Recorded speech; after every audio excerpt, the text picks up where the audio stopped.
Eccoci qua. Here we are. My name is Gregor. I am a Chief Metaverse Officer at Parallel Office, and I'm joined with Saul. Saul is a Web3 leader and influencer, and we thought about creating a small space where we can share ideas, share thoughts about Web 3.0, about the Metaverse, about what's happening out there, and just share our thoughts with the Web 3.0 community, especially because there is not that much content out there. Therefore, right now, it's important to create content for everybody to consume, especially quality content. And that's why I am joined with Saul, and I can't wait to hear his thoughts about many of the things that we're going to be talking about. So we're going to be talking today about mostly about the metaverse. And let me just okay, all right. We're going to be talking about the metaverse and what the metaverse is for businesses, how we can get into it, what are some of the main metaverse companies, what kind of metaverse stocks or companies to look out for.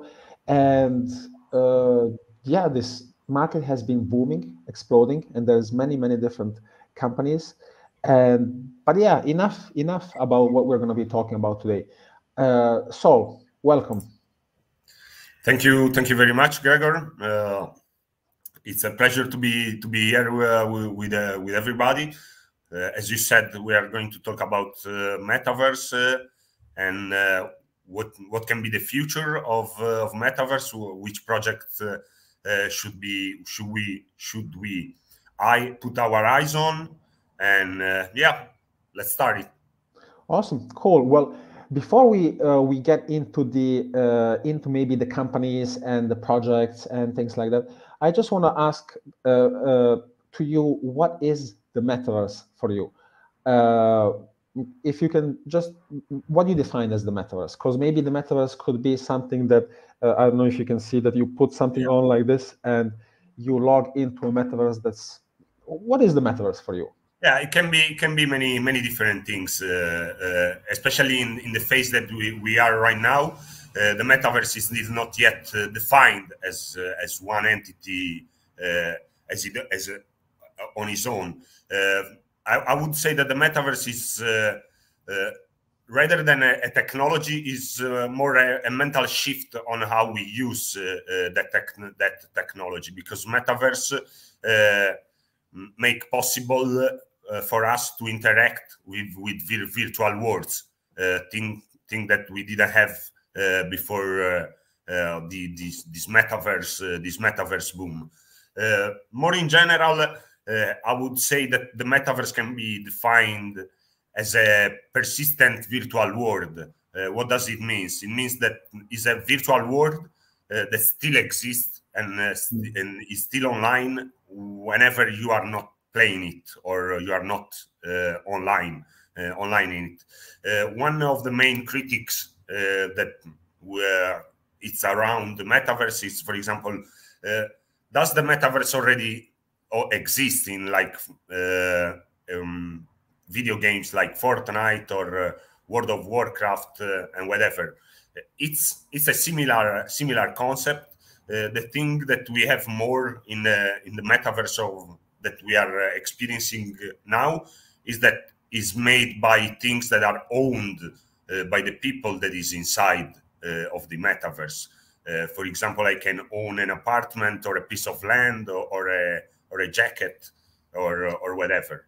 So just a question, because right now you're talking about owning a piece of jacket, owning a piece of land. What does that mean? That means that the metaverse is always on the blockchain. It's part of the blockchain. There's part. I think you're talking about NFTs, right? Owning a piece of land, owning. Can you elaborate? What do you mean?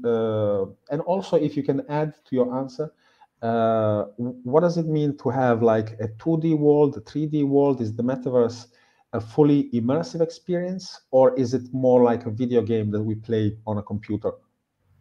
It's still on development. The final goal of every metaverse, or basically most of them, is to have a virtual world, is an immersive virtual world where you put on your VR and you go physically, almost physically inside the virtual world. But right now there are multiple type of metaverse in which you can access directly from your browser or eventually even from your phone.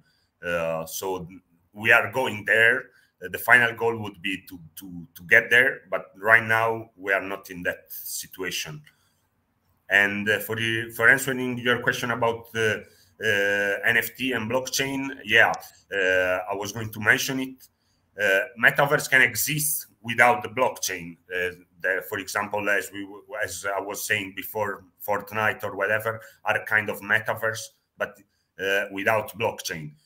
If you take out the blockchain from the equation of the metaverse, you are taking out one of, in my opinion, one of the most important part, because blockchain makes it possible to own a certificate of digital property of a digital asset that can be an NFT, as we were saying before. Like, for example, if I have multiple NFT that are considered like a great piece of art because they are made by some good artists, I can make up a museum inside the metaverse because I own those NFTs, and I can show them inside of my museum on the metaverse, for example. Okay. So that's it's interesting, meaning that you're saying that this is well, obviously it's a pioneering technology. Right now, it's pioneers that are trying maybe the metaverse using 3D glasses or not. But many people have already accessed it, like you said, like as a Fortnite or as a video game or in a 2D experience. And more businesses also are accessing the metaverse. Right now in Italy, we have a 50% discount on anybody purchasing metaverse services, but not from us, from the government. The government I'm not sure if you have seen, but the government is giving a discount to companies until December 2022 for purchasing NFT services. Not NFT services, but metaverse services, which is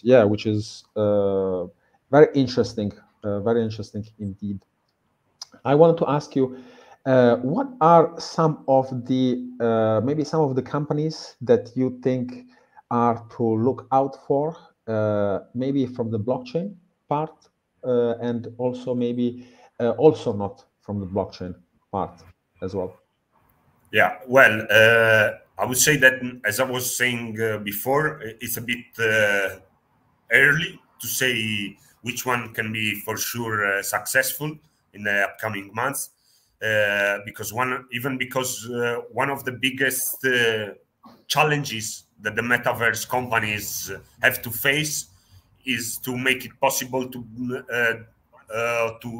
be interoperable between metaverses. This means that the user can export or move from one metaverse to another with the same set of assets. So this is one of the biggest challenges. But for sure, the ones that I would put my eye on and follow them in this development are for sure the other side, the Bored Ape Yacht Club metaverse. That for the Yuga Labs, right? Yeah, the Yuga Labs metaverse, that for the video games and NFT community, the core NFT community, I think will be the biggest one. Then for sure, Sandbox and the Centaur. Just a question: why Yuga Labs and the Bored Ape? Is it any special utility that is providing? Is it the quality of the service? What is it that makes them so interesting? For now, I would say there are two factors that put the other side in front of the others. And first of all is the company behind Yuga Labs that has had enormous success in the NFT community. So they already have an established name in the community that helps them a lot in the achievement of their goal. And even because I tried their first launch, and even I watched the second, and I can say that they are already doing an amazing work. They already put like around 5,000 people all together in the same space, and it was working perfectly. The graphics are amazing. So yeah, they are doing a great job. Okay, we will see if they can keep up, but all the premises are great for now. Okay, so basically an NFT company is transforming into a Metaverse service company, meaning they are organizing events, I guess, events for concerts, for corporate events. Why not, right? The other side from Yuga Labs in this phase, they are not doing anything. They are just developing and showing off on social medias, but they are not doing any corporate event or whatever. There are other platforms like Decentraland, for example, that are doing a lot of those events with big brands and offering their spaces to big brands. I can say, just to give an example, one, I remember an exhibition from Absolute Vodka some months ago on the Decentraland. And yeah, those are the ones that are more oriented to brands. What was the event with Absolute Vodka? Meaning, did they how did they organize the event? Was just a branding event with a big building with the shape of the Absolute Vodka bottle, and they did like some promotion event. Just go there and see their building. They were promoting I think some anniversary, I can't remember that, but some special occasion. Okay, just that. Okay, so you just walk around and see maybe NFTs on the wall and yeah, maybe artwork of Absolute Vodka inside of the Decentraland. So is this building always there? Is it still there? I can tell you this 100%, but I think it's not there anymore. Okay. So it was just a temporary exhibition. Okay. Yeah, as many of them, mostly all of them are temporary exhibition. Why is that? Because they don't purchase the land for them, or is it because they leverage another company for, like, I don't know, a marketing company that has land and they purchase the land? Yeah, kind of that. The second option, because even for example, you can even speak directly with the Decentraland and be a partner with them. Like Absolute Vodka is a big brand. It's a cross-marketing activity, so they both gain. Okay, and since we're talking about these Metaverse companies, which Metaverse companies are you, or would you suggest in looking into? Well, you said already Yuga Labs from... Yeah, I was moving forward, mentioning some others. I would say Sandbox and Decentraland, that are one of the most old that are out there.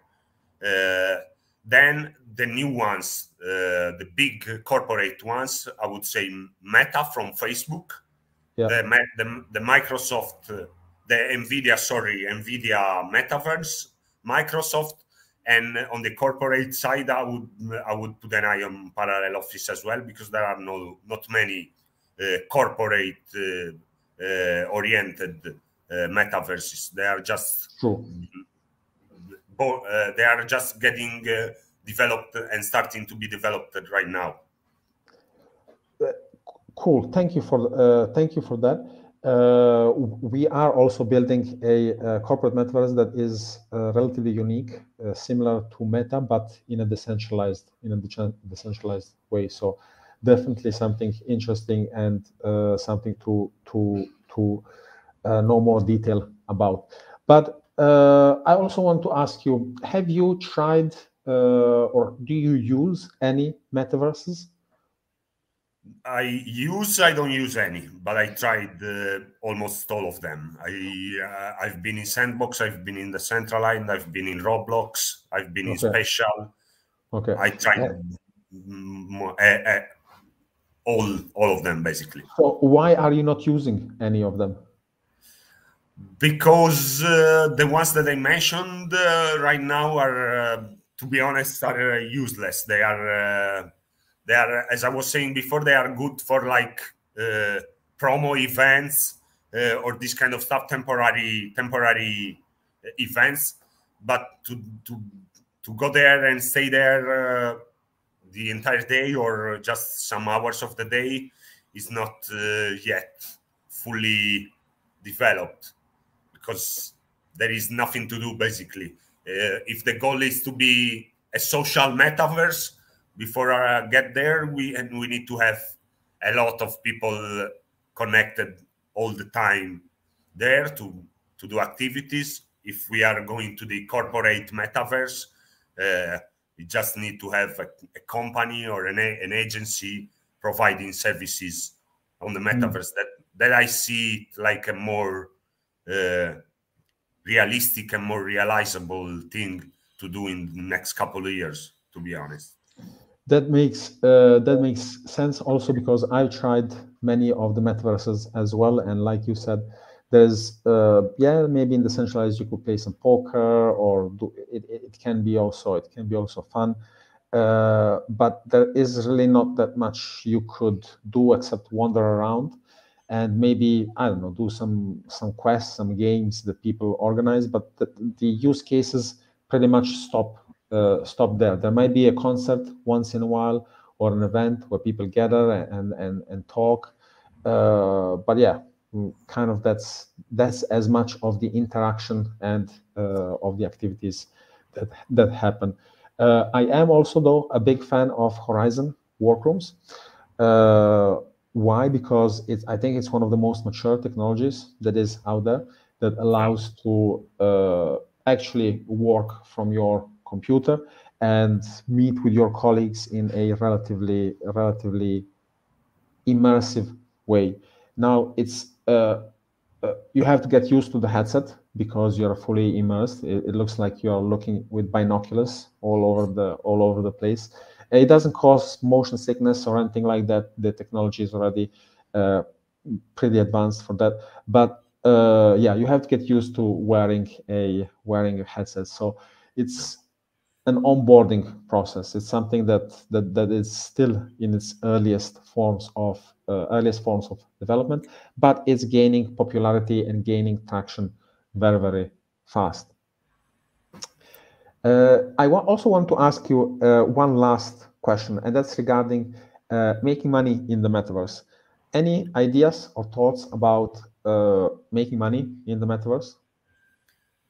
Yeah, there are a lot of ways to make money in the metaverse. I would not suggest one of the most shared ones, that is to buy a land or whatever and resell them for a higher price, because I don't think that really works.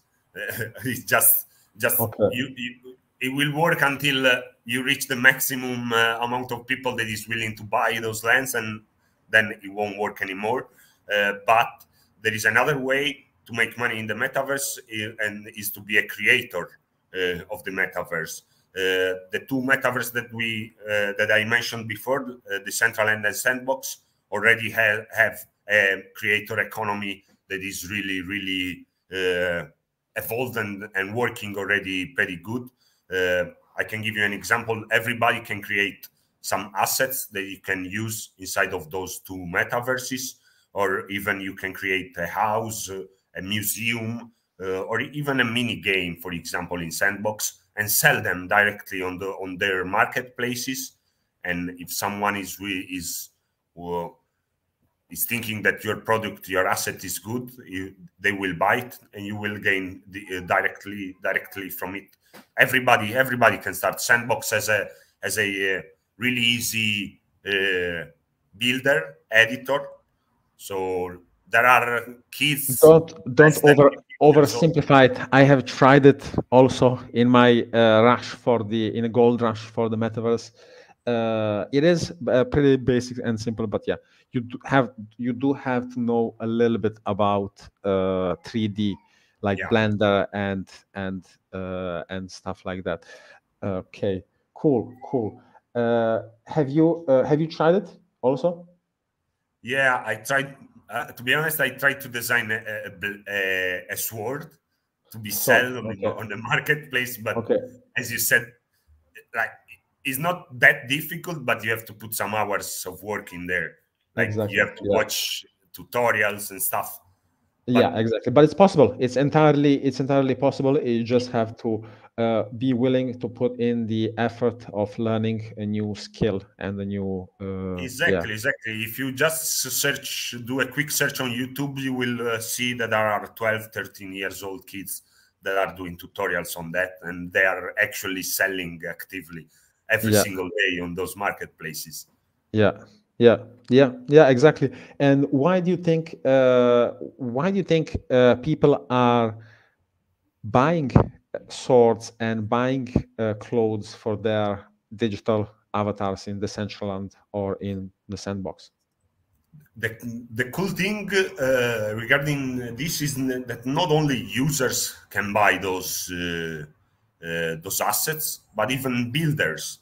So, for example, I am an entrepreneur and I want to build a game inside Sandbox because I'm excited by the metaverse and I think it will be here in some years. So, yeah, I want to build a game in there. I can go in the marketplace and buy a sword made by Saul Comai from Sassari and put it inside my game.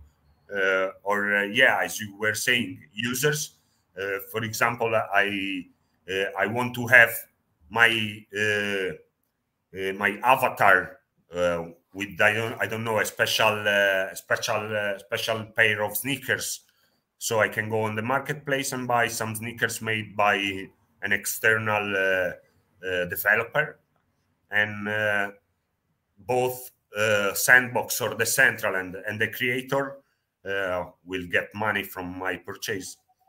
Okay, it's a win-win-win situation for the three parts involved. I haven't looked at it like that, meaning that I never considered the possibility or the option of a game creator, because right now there is almost as a gold rush for game creators to creating the new experiences inside of Sandbox and the metaverse. So to speed up their development, they can purchase assets that have been created and speed up their development. Exactly, that's a very good idea.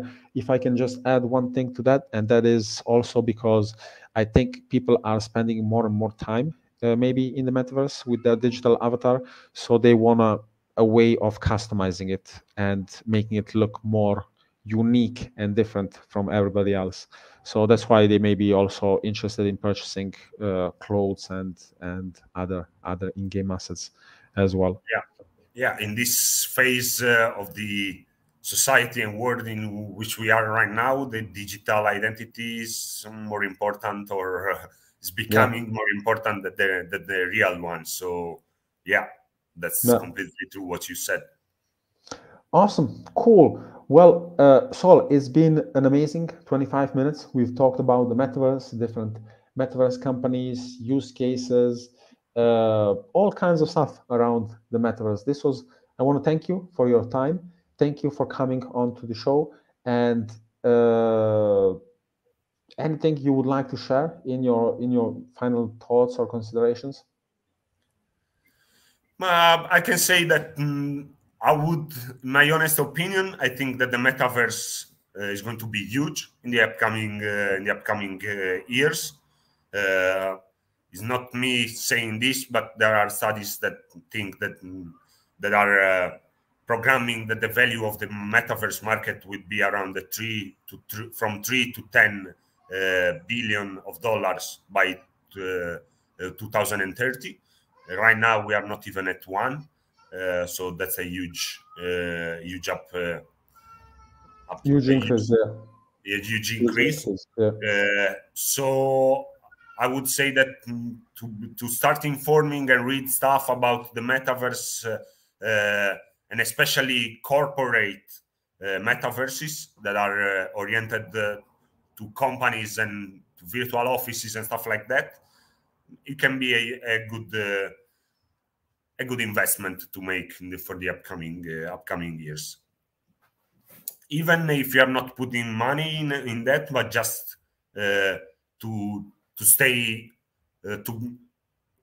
informed together with the progress that the technology is having, because this technology for sure will change our way of living.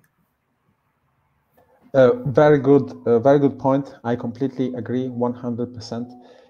Also, I also want to add, maybe I should have said it also in the beginning, Saul is a expert in Web 3.0.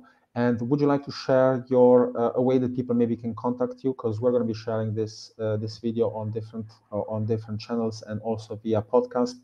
So if you want to maybe share your email or a web page or somewhere that people can get in touch with you if they wanted to talk about Metaverse, Web 3.0, or related topics like that. Yeah, I can leave my links in the chat. So awesome, and I will also include a description of the links inside of the description of the event as well for anybody interested in getting in touch with Saul. Saul, once again, thank you so much. Thank you for your time. This was amazing, and I hope to talk with you again. And until next time, then, thank you. Okay, thank you very much, guys. Thank you, Gregor, and speak with you next time. Okay. Bye. Bye. Bye. Thank you, guys. Thank you. Bye. Bye.